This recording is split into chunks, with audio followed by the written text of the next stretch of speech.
And we're back. Game number 3 of our third place decider here from, well, this is a combination, actually. It's the D2L Season 3 third place decider and simultaneously a HyperX D2L Season 4 championship preview. Looking ahead to our grand finals coming up in January once again. And all the info for that can be found at finals.d2l.gg. But both of these teams, well, they've looked pretty good on both sides. I mean, both were rather handy wins by the time all was said and done. The two very competitive games so far here in this best of 3, and quite a bit of money on the line. A few $1,000 definitely going to the winner of this next game. So certainly not a game, not a series where they're playing just for practice.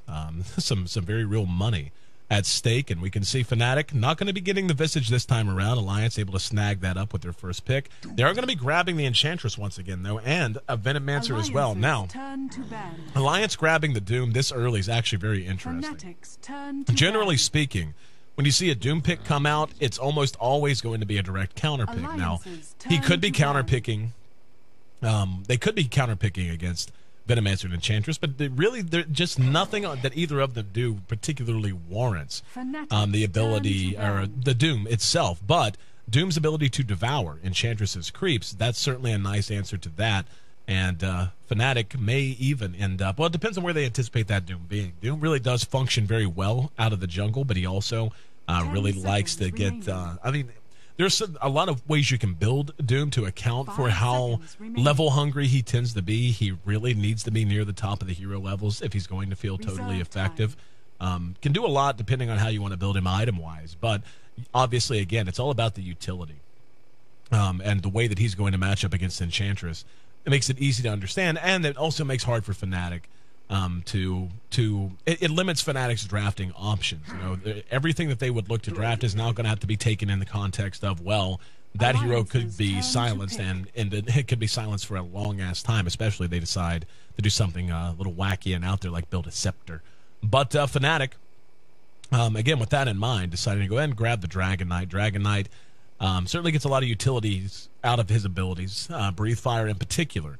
An extremely spammable, extremely strong early game spell, and of course Dragon Tail, very potent early game stun. But he doesn't have to have it. So long as he manages to get into his dragon form, even if he's doomed, he's going to be in pretty good shape and be able to hang around in these fights and at least do damage even as his own life is ticking down. So really like that pickup from them, and now it's just about how Alliance wants to begin to build this. Doom can fit into a lot of team compositions. He works well in 5-on-5 compositions, which he'll certainly have some help with the Visage. If they want to go that direction, they can. He actually can work fairly okay in push lineups too, though, just because of his ability to contribute by eating an Alpha Wolf, for example, and just upping early game damage output that way. If you want to do something like draft out a Lone Druid, draft out a Nature's Prophet, even. I mean, all heroes that benefit a lot from Doom's presence, and just how hard it is to engage into him in small numbers. Doom's one of those heroes who can feel a little worse in pure 5-on-5. He can function just fine in it, but where Doom really shines is his ability to come into a 2-on-2, a 3-on-3 in particular, and just go, oh, okay, now you've lost so much of your effectiveness, we're going to be able to focus down everyone while you can do nothing to help out. So looks like they're going to be getting Loda, his Gyrocopter, and that's a pretty interesting pickup as well. I mean, when you look at the way that he and Dragon Knight match out, both can carry very hard late. Gyrocopter, though, just because of Flak Cannon, tends to be the more effective, more potent, super late game carry, you know, all things being equal, 6-slotted and so on. Dragon Knight, though, innately tanky, is going to match up well against a Gyrocopter in terms of the right click, at least for a while, until he gets up 2-3 big damage items. Then it'll be a huge problem. But Gyro will also probably be building a BKB very quickly, especially against this lineup. So the Rocket Barrage, you know, he'll be building a BKB. Dragon Knight's going to need one as well because of Rocket Barrage, probably the way I should say that. So it's going to be, both of these heroes are pretty good against each other, just in different ways and in different phases of the game. Both are very much anchor heroes until the ultra late, when again Gyro, especially if you're, you know, Na'Vi or Fnatic, for example, like to build rapiers on Gyrocopter a whole bunch. And if you're able to get up a rapier or two, and that's not me being facetious, very often you'll see those two teams in particular occasionally get up a couple of rapiers on a Gyrocopter. Once that happens, it just becomes impossible to outfight him late, just because your entire team is dying behind you, no matter how fed you are, just because of the 1,000 range on flat cannon. So it will be a dual core, as one would expect. Dragon Knight can be run as a lane hero, just really hasn't been for a long time. I remember you have to go back quite a while when it was more common to see him laned instead of run mid. So chances are that'll be a lane Luna. Now, they have a lot of aggressive potential here with the Enchantress, the Venomancer, and the Luna in particular. And that's always a good step in the right direction if you can get a nice draft of a nice offensive tri-lane to put pressure on just whenever you have a Dragon Knight that you're planning to run mid, just because he has no escape. He's one of the most gankable, popular mid heroes in the entire game. And running that offensive tri-lane makes it very difficult for an enemy team to rotate even just one support to mid to try and make a gank happen. So with the Venomancer, the Enchantress, and Lunar Blessing, obviously a big deal with 3 ranged heroes. And the fact that it's a flat damage bonus, not a percentage-based bonus, so it really does make them super strong, especially at level 1. And also just how spammable they are. The slows as well, whenever you have Venomancer with Gale and Enchantress with Enchant. And survivable on top of all that. Whenever you talk about Venomancer and his ability to toss wards into the jungle to make sure he has vision, that they spot out any kind of rotation you happen to have if you want to try to gank the offensive tri-lane. Nature's attendance on the Enchantress. Luna, once she hits 6, very difficult to pursue into reasonably, just because the potential for her to always just turn around and pop Eclipse right in your face as soon as you happen to get her away from a creep wave. But Alliance still waiting to show us their 5th. Alliance is kind of, honestly, this feels a lot like a Team Liquid kind of a draft. And the word that I use most often whenever I talk about Team Liquid is they tend to pick these thin lineups. And thin doesn't mean bad or weak or anything like that. Thin, in this sense, just means you have a certain set of ways you need to execute, and it's not really optional. Like, you look at Fnatic, they've got 2 good cores. The Dragon Knight scales fairly well in the late game. Luna's an excellent late game carry. Luna and Gyro is an interesting matchup for a variety of reasons, because they both basically have the same effect as each other do. Luna with her glaives and Gyrocopter with flak cannon. Obviously, Luna, over a long enough time frame, Luna benefits more because Gyrocopter is limited by cooldowns on activating flat cannon, and Luna's glaives obviously don't need activated; they're just automatic and are attached to every single auto attack she has. But then again, Gyrocopter has 1,000 range on his, and so on. So, what I'm getting at here is Fnatic is pretty stable. They can just fall back and farm the Luna. They can just say, we got a Dragon Knight, we'll go late. We're comfortable with that. They have really good roam potential, really surprisingly good, I think, push potential. Like, when you look at this lineup, you don't think of it as a pure pushing lineup like you would if you saw a Nature's Prophet and a Chen on the same team or something like that. The Venomancer with his wards, Dragon Knight with his level 1 and 2 Elder Dragon form, the Glaives from Luna if she wants to put an early point there, even if it is just a value point or 2. And then the Enchantress, of course. And now with a Bristleback and his ability to dive behind towers, they just have a lot of ways to put pressure on towers and to force Alliance into a defensive position. The problem Fnatic's going to have, though, is a lack of lockdown. They've got the slow from Bristleback's Nasal Goo. They've got Luna with a mini stun on Lucent Beam, but no dedicated stun. Dragon Knight does have Dragon Tail, but other than that, you've just got a slow on Enchantress and a slow on Venomancer. So they don't have any real way to stun Alliance outside of one good Dragon Tail, and they're going to have to use it very judiciously. Also, speaking of push, Death Prophet added to Alliance's lineup. That'll actually be Loda on the Death Prophet. That's interesting. Okay.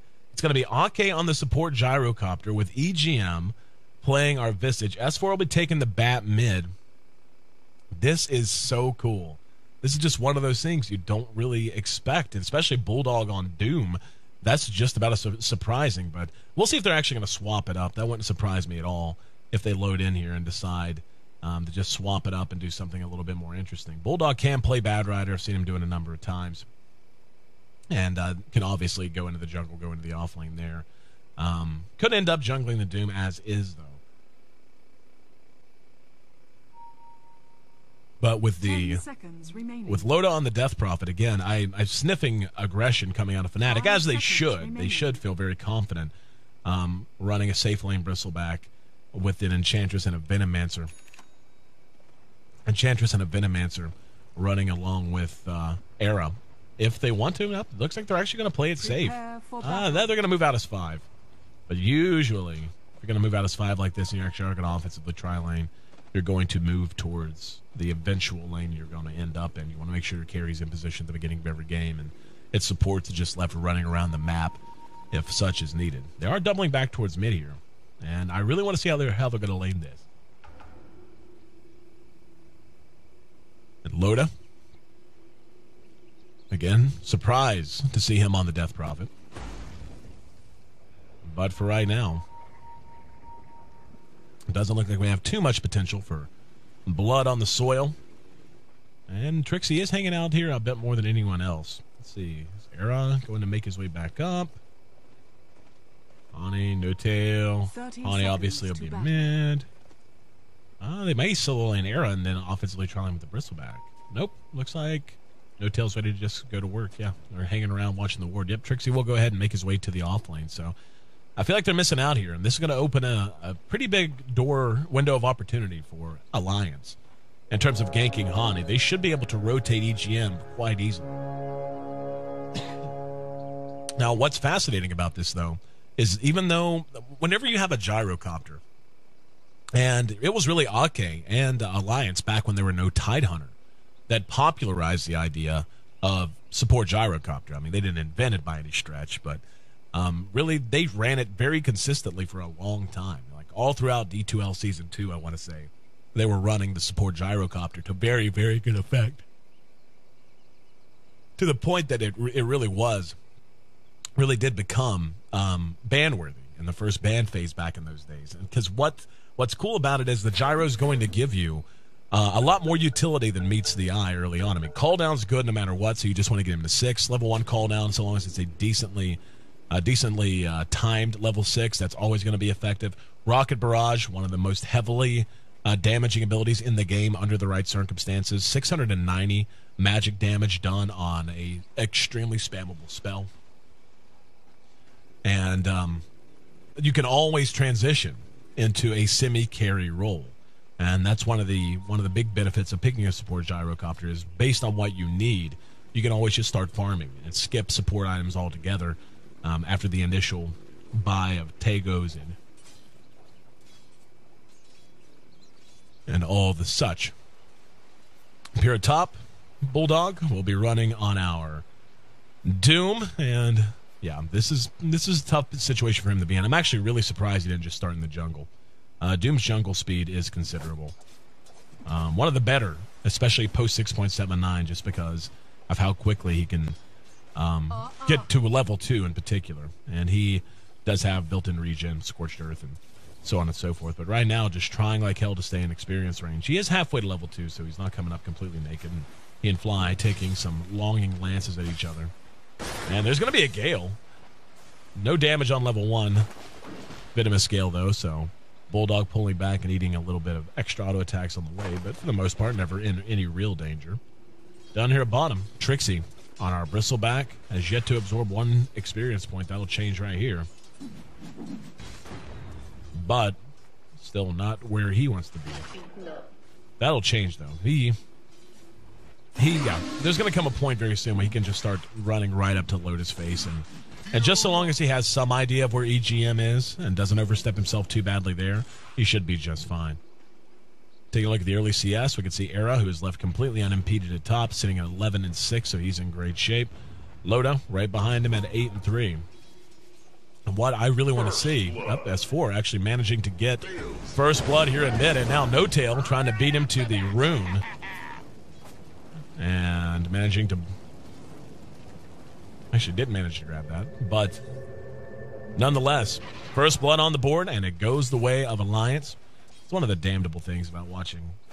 Like, whenever you see a Dragon Knight in... versus like a Bat Rider in mid. Like, you don't want to watch the entire game, but it's so hard to tell by the mini-map whenever action is actually taking place, because they tend to be very, very close together for the most part anyway.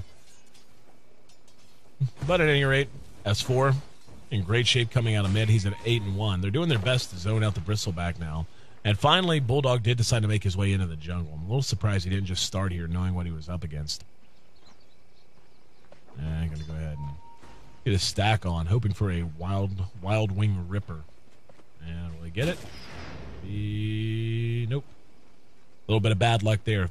Stacking it like this, if he manages to get a wild wing ripper, he can use the tornado for some very, very easy levels. And he's going to go ahead and double back to base now. Up at top, Fnatic looking to show off that push power I talked about.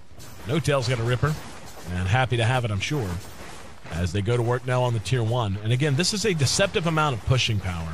I mean, by the time the Veno gets down a handful of wards, 2-3 wards, not only is the tower going to die, not only is it very easy to melt down creep waves as they come, but it's really tough to get in and just fight.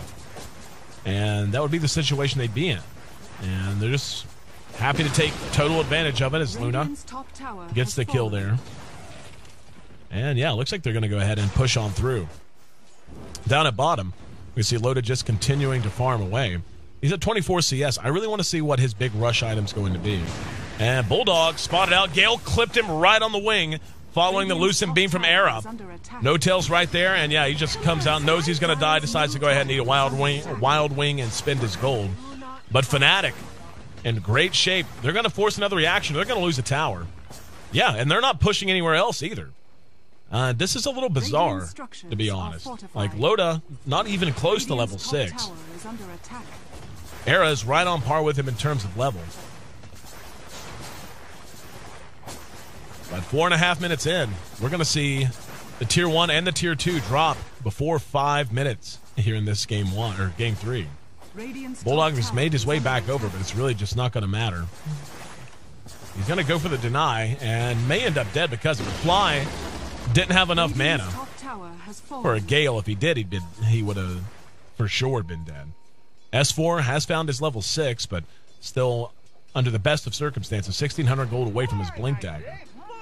So a long time until he's going to feel like he's at max efficiency. And Bulldog continuing to go toe-to-toe with Era. And Era just feels fearless right now. Feeling very confident about where everyone else on the map happens to be. And doing his best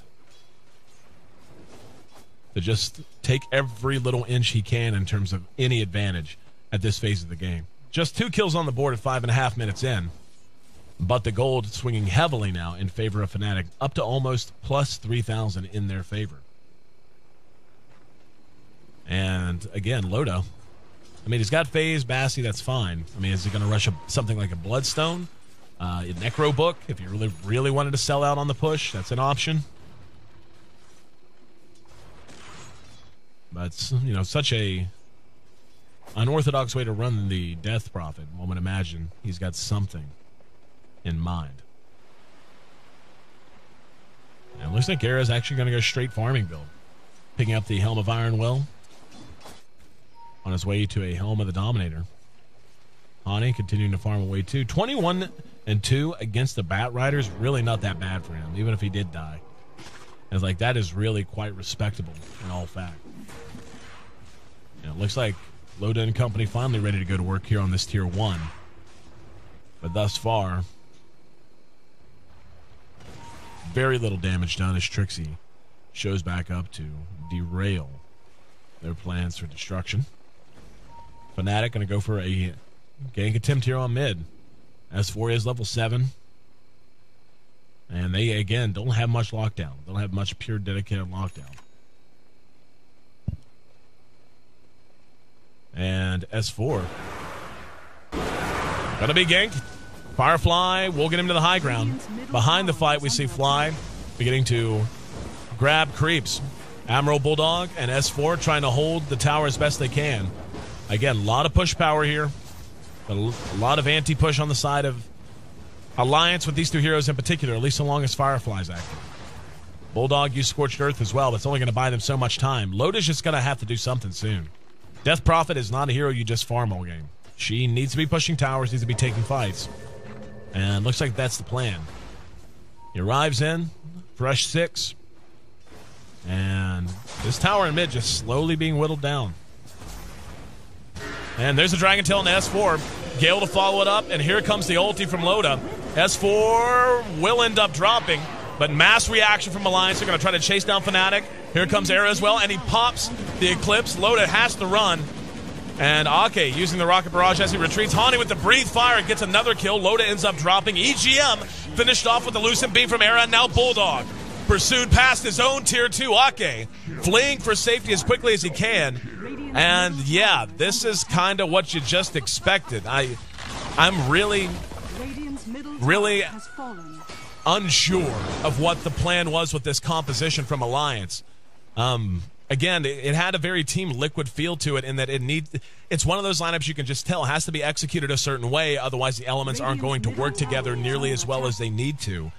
Problem is, I don't know what way that is, and I don't really know that Alliance does either. Going to work now on the Roshan. And they can't challenge this. Like, even if they know what's going on. Death Prophet's ulti is what makes her hero at all viable. And she is such a slave to its cooldown. And with it on cooldown, basically anytime that's on cooldown, Fnatic's going to be able to do whatever the hell they want. Just because they have such a strong, well-rounded squad that can do, like, they don't have a lot of stun. Their initiation isn't great, as we saw. But just in terms of their ability to stand in a fight, their ability to do damage in a variety of ways, physical and magical. They have great utility. And that last fight was a disaster for Alliance because of it. Enchantress will be building a mechanism, but the gold lead already considerable. Less than 10 minutes in, we're at plus 7,500 now in favor of Fnatic. And what a coup that would be for Fnatic if they're able to take this third game and finish up with a win right before the grand finals against the team that will be meeting them there. Certainly a nice confidence booster as we get closer to CES coming up in January. Here we go. AKS for EGM. Our 3 winged wonders making their way into mid. They're going to be hooked up with, and this is already beginning to feel very all in. Loda sat and farmed, a Bracer and phase boots. They have to make these pushes work. Era up, nice lasso from S4. This is something they need. Very nice pick off of the Aegis. They're probably not going to be able to get the tower, but they got the Aegis. And that is at least going to limit Fnatic's aggressive potential for a little while. Being able to bring her down.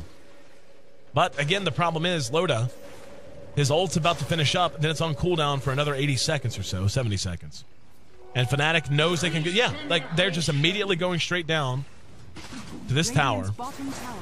They're just going to trade away tier 1 for tier 1. And they may decide to push through here. I'm a little surprised they're not... Oh, nice Gale. Actually got a couple. I was going to say I'm surprised they're not coming back in as a mass reaction. Here comes No Tail. Gets the enchant off onto EGM. Flies right there. And looks like they might counter push here in mid even. Down at bottom, Era and Hani continuing to do their own thing. They're going to send a little bit of help down. But Loda, with really only Crypt Swarm at this point, other than his ult, I mean, what's he going to contribute? He'll be able to slow it up for sure. But that's just not the way the Death Prophet needs to be used. Yep, and here comes the rest of the game. Fnatic already with this tier 2 down to half health. They, S4 is going to have lasso momentarily. And that's pretty much their big saving grace right now, is they do have lasso, and S4 is a phenomenal bat. One of the few players that plays bad as consistently now as he once was playing. Dire's middle tower has fallen. In the meantime, they do manage to bring down the mid tower, but doesn't look like they're able to do a whole lot to prevent the loss of this tier 2. So, not a very economical trade if you happen to be Alliance. And Fnatic happy to pull back. Dragon Knight already going for a Sange. I'm actually a little shocked he's not getting a BKB against this team. But Doom goes through BKB, so not really all that surprising, I suppose. Bristleback with a Vanguard already. Era is making his way towards the BKB now. Needs about another 250 gold, and he'll have it. The Enchantress, very close to a mechanism now, only 300 gold from that. And looks like it's a straight Scepter rush on Fly, which is always fun on Venomancer. It is ridiculous how much damage Poison Nova does with a Scepter. I mean, it's ridiculous to begin with once it hits level 3. But get a Scepter up on it, and yeah, basically you can walk in, hit R, and the rest of your team can do nothing but sit back and just let it tick for 10 seconds. Then go in and finish off the other squad. Like, it's ridiculous how effective that ability is in general, let alone whenever you actually have a scepter up for it. Fnatic doesn't look like they're willing to take their foot off the gas as they're continuing to rattle their saber there in mid. BKB done on Era now. And I'm interested to see how quickly he's ready to show up to fights. At this point, I really don't even feel like he needs to, and he may need to avoid this fight if he can. Here's the call down, but flame break not enough to keep him locked in. And here comes the counter initiation. EGM caught with the Gale from the high ground. Doom thrown off on the no-tail. He'll be cleaned up, but the Poison Gale, the Poison Nova goes off. And again, a lot of damage. The Visage Familiar is being very well handled by EGM to help stun and stultify that attempted engagement out of Fnatic. So didn't get the hero they wanted. They do manage to get someone, dropping the Enchantress and now falling back to go to work. Bulldog, though, slave to his cooldowns just as much, about 80 seconds until Doom is back off cooldown. And taking a look at Loda, has it off cooldown. Again, needs to get a lot more out of it than he has been. We'll see if he actually uses it here. He's actually going to hang back for the moment. I like this. Good decision. See what they show you. And then if you can, this is a half bait, half push kind of a situation. Here in mid, Era and Hani continuing to push like all hell. And it's really been working out so far. And Fnatic pursuing him out. EGM going to be able to TP away. And Loda, who is apparently just adverse to TPs. Just going to go ahead and walk it at this point, I suppose. But taking a look back at Fly, he's beginning to get pretty damn tanky for Venomancer. 1,200 HP with an urn as well to go with his Ogre Club and his point booster. He's going to feel very survivable. Doom has actually finished a mechanism too, so it's going to be an even trade, a break even, I should say, on that one particular item. But Hani almost done with his S and Y now. And I'm not... The thing about S and Y is it's still the same item it's always been. I mean, you're going to get a set amount of benefits from it. But I can't help but wonder if any other variety of items might have been even better. Just in terms of maximizing what you can do today, right now. And this is a massive stack. They get loot over here as quickly as they can. And Era ready to bring these bad boys down. Meantime, Alliance smoking up, rolling past the Radiant side Ancients. Trixie doing his best to tank this up, but this will be taken free of charge. Ani still in the jungle, rotating his way over. Looks like Alliance is just looking for anyone, something to try and get things back on track. Loda pops the ult. Exorcism at level 1. Somewhat effective. There's going to be a call down, but it whiffs entirely. Ake could be in trouble. We're going to see the stun on the EGM and a lasso dragging Era back. They're going to blow him up quickly, but the BKB now with the Eclipse. Bulldog forced to run. They just don't have any damage.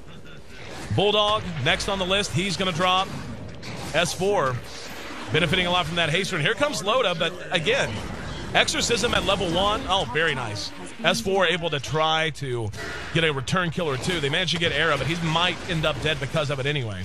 Trixie has to be careful. He's very low, doing what damage he can with the Quill Spray, and they're going to get him. So that's a full 5-man wipe.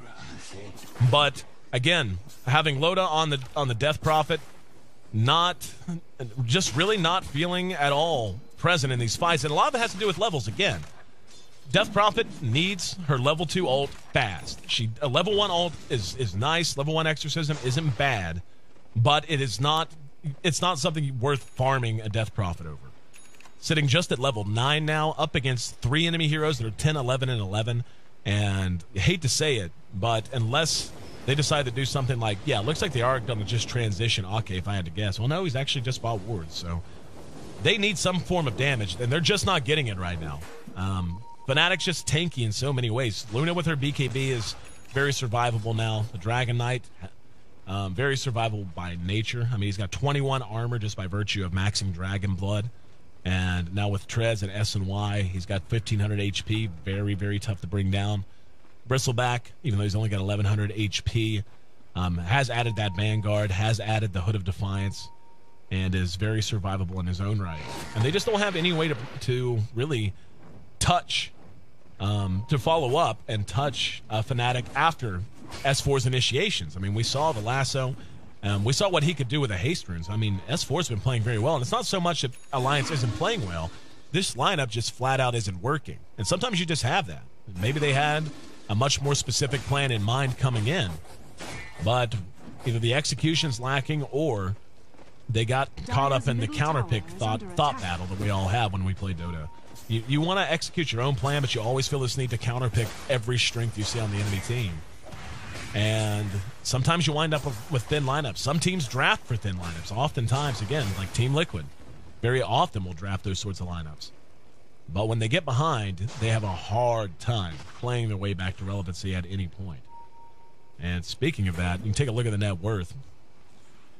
For the top 5, all belonging to Fnatic, with the top 2 being exactly who they want it to be, the Dragon Knight and the Luna. Luna's actually opened up a huge gold lead for herself. And it's been a really nice game for the most part for Era. 4-1 and 2. And it could be getting a little nicer if they're able to catch up with Alliance. Alliance needs to vacate right now. And they're going to spot EGM. Seems like EGM's always the one who gets seen. Lucid Beam slows him down. Dragon Tail to follow. And the rest of Alliance forced to do nothing but peel back. Dire's top tower S4 slowly trying to juggle up his Force Staff. And no tail with that mechanism done. You expect to see, I mean, at this point, Roche is back up. They could just about go take another free Roche, and they know it. We see the little creep there doing his job and stacking the Ancients every minute or so. Yep. There you go, little guy. Way to be a member of the team. You know, good member of the team. There we are. But Fnatic, at this point, they don't really have any incentive to do anything but run as 5. Like, just poke your nose down here, go to Roche. It's fine. Like, it's going to be so hard for Alliance. And now that Loda is level 11, has level 2 Exorcism, that helps. But even so, I mean, you know, Exorcism goes through BKB. That's nice. But it's just not bursty, which is kind of what you need against a Luna who's built a Helm of the Dominator. It's kind of what you need against a team that has a mechanism and Nature's Attendance and all these abilities that allow them to slowly heal through that damage. And once again, tardy to the party. They're going to get there not in time. And Luna managed to grab it. There was an attempted snatch from S4, and he dies because of it. And this might just about... Oh, they actually popped the Aegis. And Loda, again, doing much, much better. Was going to say this might be their first big win of this match. But not going to be the case. Loda able to kite that out much more effectively that time. But again, where's the follow-up? They got the Aegis, and they were able to slow Fnatic down. But they're just getting 0 out of the Death Prophet. You know, if you run her mid, you know, that's why you tend to see the Death Prophet run mid. There's always going to be some XP loss when you run it lane like Loda did. In mid, you're going to get so much experience, and it's so much easier to hook up, execute a gank, and look to push down a tower. Radiant's middle tower has fallen. And by the time Loda started showing up to fights, I mean, again, he's got a Yule Scepter, which is handy-dandy, I suppose. But the survivability of Fnatic with Hani, with his S&Y 2,500 gold. And again, this is a big part of the problem. When you've got Urns, when you've got Nature's Attendance up. Here we go, S4. Had a lasso ready. Oh, once again, caught out. That is devastating. That's a guaranteed loss of Arax. The only thing that has kept Alliance even remotely in these fights has been S4. And now with him down for 33 seconds, it's a guaranteed loss of Arax. And to be honest, this game's pretty much over. Don't really see any way for them to turn this around at this point. It's just way out of control. Luna's gigantic. Hani is gigantic. 15,000 gold the advantage. And they may come out and try to fight again momentarily, but even that is going to be a little bit of wishful thinking. Big wave coming down bottom if they wanted to rotate down there. They've got a wave that's getting ready to push in through top. And it looks like they're going to look to close this out. Possibly, yeah. They're going to wait on Arrow's Manta style at least, I'm sure, though. But Hani, with 3,100 gold, sells his TP. Yep, going to buy a Reaver. just your casual Reaver, your 2100 HP Dragon Knight at 22 minutes in with 22 armor. Like, how are they going to kill him? Like, they're just not going to happen. He's going to be gigantic.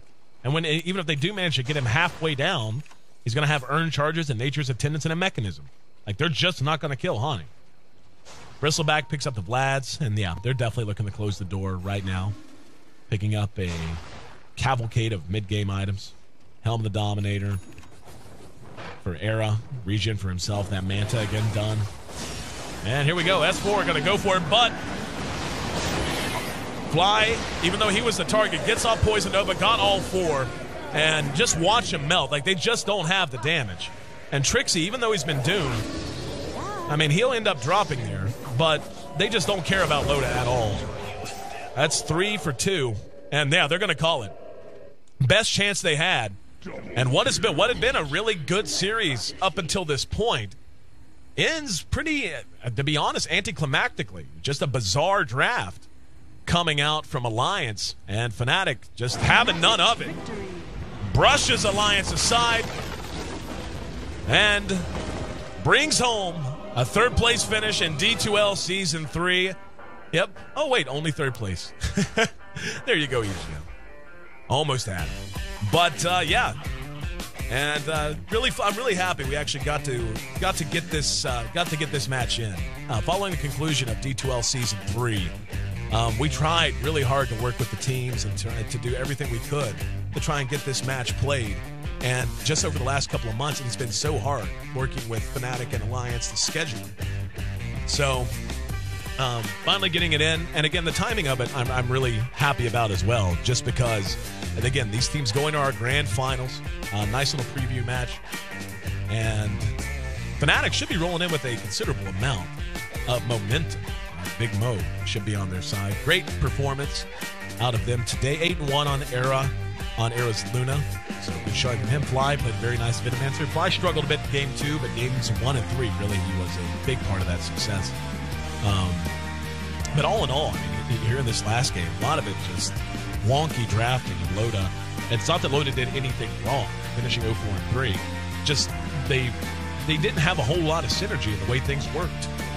Death Prophet just unable to really contribute anything at all to warrant solo lane farm, and can't help but think they would have been better off just switching it up, putting Bulldog on the bat, sending the Gyrocopter to farm under control of Loda, Death Prophet in mid, handled by S4, and then Bulldog off in the off lane with EGM supporting. Seems like that would have worked quite a bit.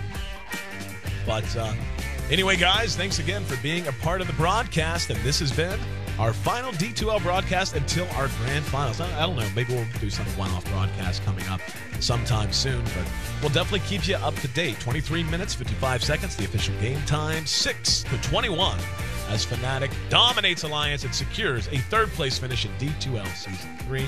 And if I'm not mistaken, I'm trying to remember how much money that was. I want to say, yeah, $2 grand. That sounds about right. It's 532 for Season 3. So nice $2 grand. Nice way to earn $2 grand. Play a best of 3, win $2 grand. Easy peasy, right, guys? I'm your host there at AC Chambers. Thanks again for being a part of the broadcast, guys. Thanks again for being a part of all the D2L seasons so far. Again, just completing Season 4 recently. Season 3 finally completed, and looking ahead to our grand finals coming up in January. Find that online at finals.d2l.gg. All the information you possibly want about the event itself. And just a reminder, it is free. So if you happen to be in the area, you have the ability to go, you've never been to a DotA event, or maybe you just really love Alliance or love Fnatic or LGD or Vici, whatever. Or maybe you just want to come hang out with me and Merlini. We'll buy you a beer. It's cool.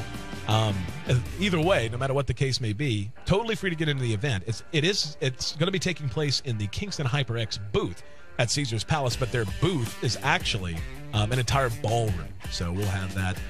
We'll be amidst all the pageantry there.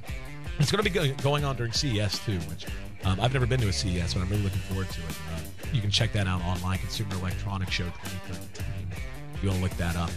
But yeah, all you got to do is come by and wander in, and you can find all the details about that coming up in January. at, again, finals.d2l.gg. Our item set should be going out sometime soon as well, and we finally got that up, and it's on the workshop, so any feedback you have about that, last little touches are going to be put on, but should be going into the shop very soon. TM, as at least we're assured so by Valve. But really looking forward to the release of that, and really looking forward to just an awesome Grand Finals coming up soon. So, beautiful day out. I'm not going to tell you to stay in all day, but what other streams are on, Bonnie? Where can we send?